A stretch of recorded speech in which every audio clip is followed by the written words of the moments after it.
Hi guys, we've got a little bit of a change of scenery today for today's video. I'm out here in my elderberry field to talk about the benefits of elderflower for your meat rabbits. So I decided to start doing some pieces on some of the different kind of herbal and foraged food supports that either can act as a food supplement or something to kind of put in your foraged / homeopathic type of first aid kit. This is something I think is taking on an increased importance because at least if you're in the US, and I'm not sure about other countries, they've made it so that now we can't get a lot of the antibiotics and other medications that we used to be able to buy over the counter, say at a farm and feed store, and quickly get to treating our rabbits. And that's a problem in my opinion because, for one, an awful lot of people don't have access to a veterinarian that is skilled at treating rabbits to begin with. For two, there's a real cost-benefit analysis when it comes to utilizing veterinary care for meat rabbits. You know, I hate to be this frank about it, but honestly, like, you really have to consider, for the cost of replacing a rabbit, can you afford to hire a veterinarian that either you're taking the rabbit to or they're coming to your rabbit farm, to the tune of I'm gonna guess probably $200. I mean, it's been several years since I've had a livestock vet out to my place. It was back when we had cows. But you know, the stop charge alone, even probably 8 years ago, was at least $150, and he's a great guy, and he usually cut us a deal. So I have to assume that you're looking at, just to call the vet, $150 to $200, and that's before you pursue treatment, before you buy any medications, before you get very far into it.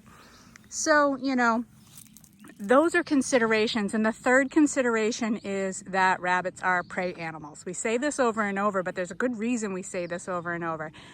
And it is that by the time you can observe symptoms in your meat rabbits, chances are whatever you've got going on has been brewing for a while, and they are already well into a period of decline. So you need to act as quickly as you can.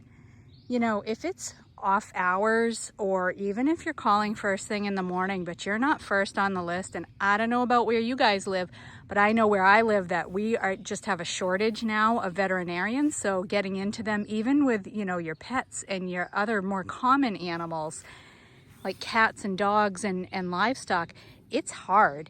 So, you know, it's not that they don't want to treat them, but it's that they don't have enough room. You know, they're only human too. Veterinarians are only human too. So, you know, in my opinion, you need to be as equipped as you can to deal with what you can with your meat rabbits, for all of those reasons combined, and probably some others too. But those are the three major reasons.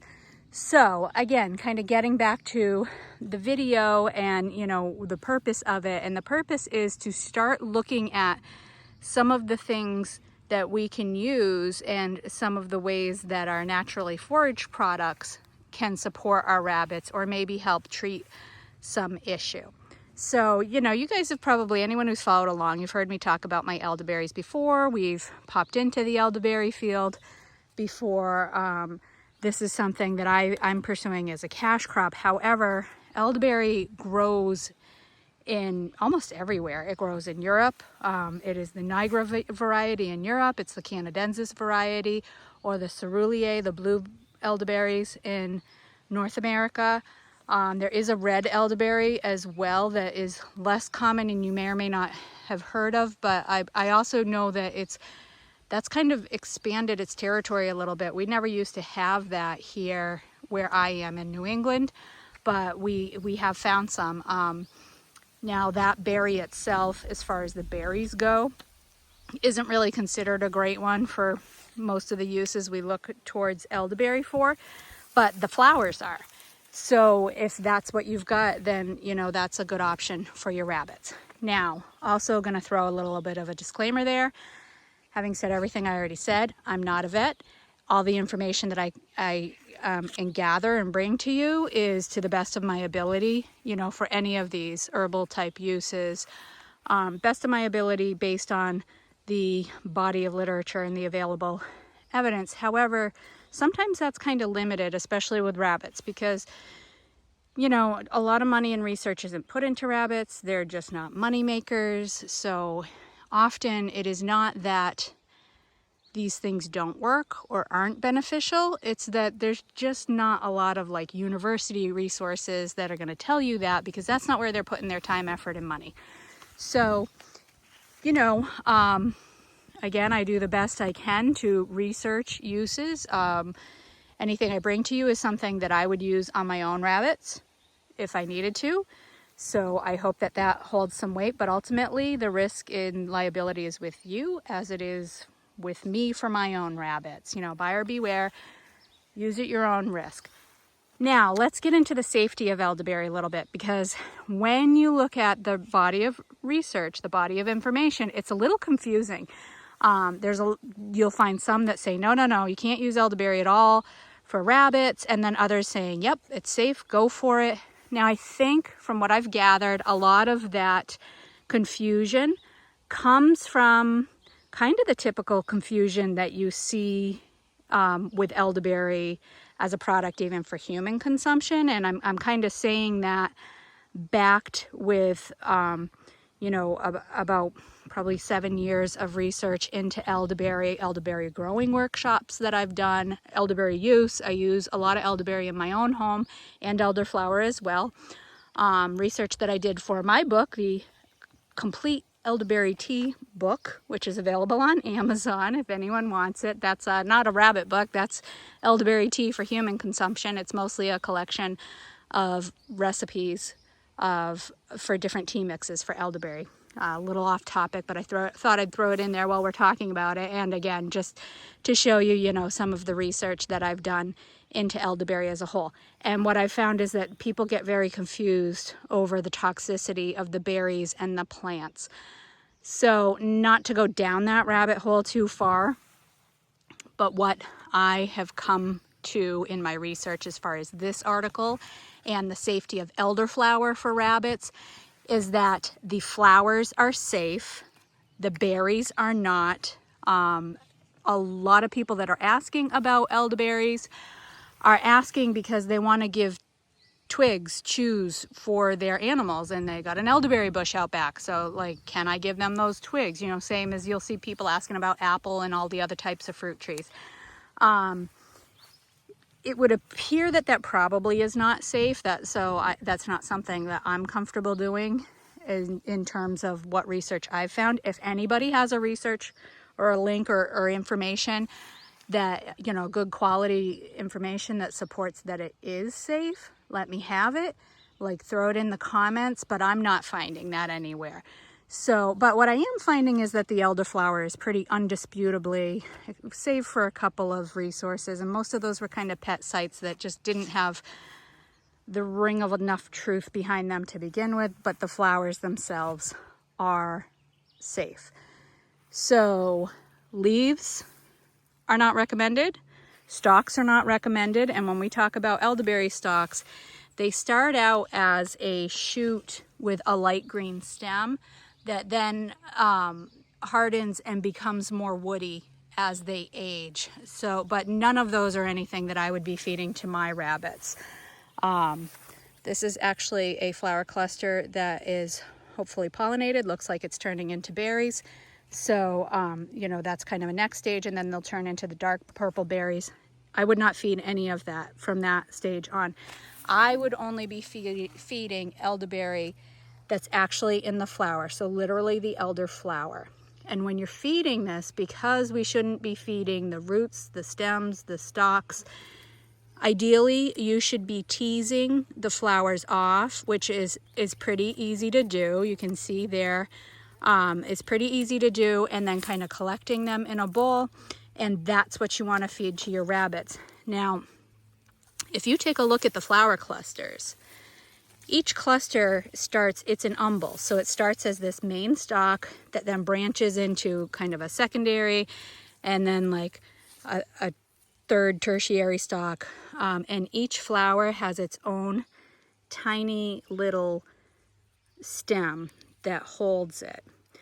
So I'm going to tell you that even though they're saying stems should not be fed, you will never, not for you and not for your rabbits, you are never ever going to collect elderflower without getting some of those tiny little stems. That's really not enough to affect anything. It's the big stems and stalks that you want to avoid. But I also would not just pull this whole cluster, like I wouldn't just snap this off and feed that whole thing to the rabbit. I would snap it off here at that joint, take it inside, tease those flowers off just like I showed you just in my hand, and then I would put those aside as what I would feed. So as far as like foraging and whatnot and when you can feed elderflower, so elderflower, it dries really super easily, and it's only available for a part of the time in the summer. Generally that is, depending on where you live and whether you're more southern or more northern, generally that is mid to late spring to about midsummer. You're going to just have to look around and see when elderberries are in flower where you live. This is mid-July when I'm making this right now. Most of my native, like the actual wild native plants here, are not in flower right now. These are some cultivated flowers, although there still are some random ones. The other thing is that even the cultivated varieties are just, wild varieties that were selected and chosen for beneficial characteristics. But the plants themselves have a bit of an indeterminate nature. They're mostly determinate, so they mostly flower all at one time, and then, eventually the berries come ripe mostly at the same time. But that's not entirely the case. It's not uncommon to have a plant that's still throwing some blossoms, and even has some blossoms like when it has berries on it. And that's fine, go ahead and pick those. In fact, you're probably doing, if you're interested in also harvesting berries for yourself, you're probably doing the plant and your harvest some favors, because you're taking away the pressure of those late blossoms. So I always think that those are a great one to collect if you're looking for elderflower for some use for yourself or for your rabbits. I think it's always a great thing to go take those late blossoms, get them off the plants, let the plants keep putting all of their resources into the berries that are well under development. Also, if you're concerned that maybe you have a plant that you have your eye on again for your own berry use and production, but if you take the flowers, they're what turns into the berries. So if you take the flowers for your rabbits, are you going to have berries for yourself? And the answer is yes. The plants can handle you taking anywhere from like 10 to 20, I've seen even up to 25% of the blossoms, and still have a very sizable, very favorable yield. Part of the reason for that is that it allows the plant to put more of its moisture, water, and resources into the berries, so it holds the berries better, and then you get better berry size and yield ultimately. So not to say that it wouldn't be somewhat reduced, but it probably overall it usually evens out and you'll still get a very good harvest. So I would not be afraid to take some elderflower for some use in your rabbitry, or for yourself, or for both of you. And finally, we can get to why you would even want to use elderflower with your rabbits. So a lot of the, of course, elderflower, elderberry, it's kind of been in the news a lot for the past several years as a sort of nutraceutical, meaning that it is a food that has pharmaceutical properties and good uses. So, we see a lot of this and see it on the store shelves for human consumption. And a lot of the same things that we would be looking towards it for would be the same things that it will treat in your rabbits. One source that I saw seemed to be a very knowledgeable and well-researched user on one of the forums, says that it was for all common ailments in the rabbits, in all animals actually. And I suspect that the reason she's saying that is because it's largely an anti-inflammatory and antiviral. So, you know, if you think about it, like a lot of the things you might be treating have either an inflammation base or a viral or a respiratory base to them. So that's why it would be a good kind of common thing to do. Some of the uses would include fever reduction, cooling the rabbits, respiratory support as an expectorant, or for treating sneezing and coughing. Now, will they completely get rid of that? I don't know that anyone can say that for sure either way, but you know, if you have a rabbit in question, that would be something to try and see where you get. Reducing inflammation, whether that be from an injury or wherever that's stemming from, and as an antiviral for whatever kind of viral ailment that you suspect might possibly be in there. And it's kind of one of those things that probably worth treating whether you know whether it's antiviral or not, because similar to when I say like mineral oil's no big deal for ears, even as like a preventative, like it's kind of hard to overdo it. It's just going to support the animal, and it's either going to work or it's not. And then as a general immune support, and that I'm sure is because of all of those properties that we mentioned, all the properties that we know of for human use. And also, you know, there are some vitamins and nutrients that come in the elderflower and in the elderberries too. But you know, like I said, you know, as far as anything I can find, elderberries themselves, even ripe, are not appropriate for use with your meat rabbits. So I hope that touches on most everything. You know, largely with elderflower, you're going to look towards it for something. Respiratory use would be my first kind of go-to, my first thought with it. That would be probably the biggest use I would look to it for. And then again, you know, anything if I was suspecting, well, maybe there's a virus going on here, that would be a good thing to use. So that is my talk on the elderflower. There is an accompanying article with all of this laid out. Come on over to meatrabbits.org, read through that, learn more about it, you know, see more. There's some links there too about where to find more information on elderflower and some of the resources that backed up what I found here today. So come on over there, check that out. And I hope to continue this series with other things. Next up will be raspberry leaf, I think. Actually was what I started with. And while I was researching for the raspberry leaf, because it does have actually, it's mentioned a lot in the forums, and that even does have a better body of evidence behind it.